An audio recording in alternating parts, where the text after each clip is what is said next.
First, you have to remember that this was the mid-1700s, and the United States did not even exist yet.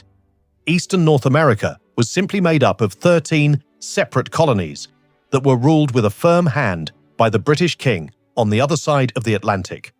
The Americans had become furious about having to pay high taxes to Britain without having any representation at all in the British Parliament, so they launched a large and bloody rebellion to break free and create their own country. It was during this War of Independence that George Washington truly came into his own. He was the charismatic general who led the American army to victory over the British in the 1780s, and people throughout the 13 colonies looked up to him as a genuine superstar. But in reality, he never dreamed of leading a country, which makes his path to becoming America's very first president both remarkable and fascinating.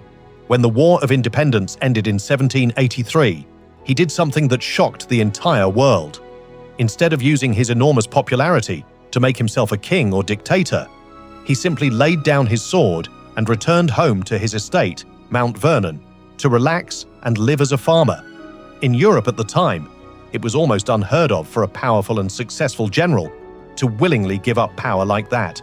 The problem, however, was that the newly independent United States was close to falling apart. The 13 states behaved more like small, stubborn countries that constantly argued over money, borders, and trade. There was no strong central government, no president, and no real national army to keep things under control.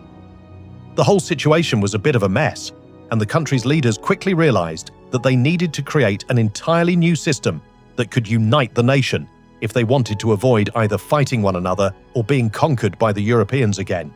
That is why they gathered in Philadelphia in 1787 to write what is now known as the United States Constitution. Washington was persuaded to attend and lead the convention, and simply having him enter the room gave the entire project enormous credibility because everyone trusted him. While the brightest minds debated how the new country should be governed, there was one thing they feared more than anything else. They were determined to avoid ending up with another tyrant at the top, like the British king they had just gotten rid of. At the same time, they understood that the country needed a strong leader to hold everything together. Their solution was to create the office of president with one particular person in mind: George Washington.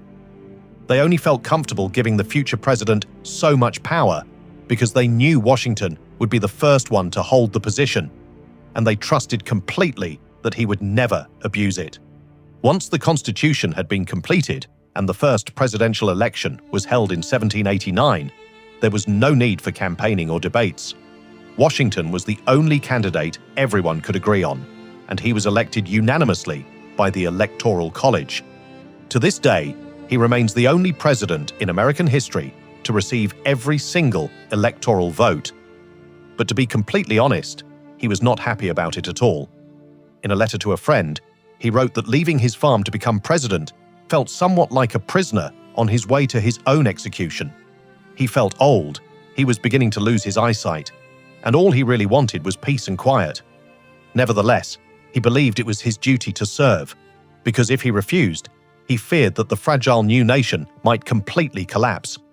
If you are enjoying my video so far, please give me a subscribe, and let's continue again.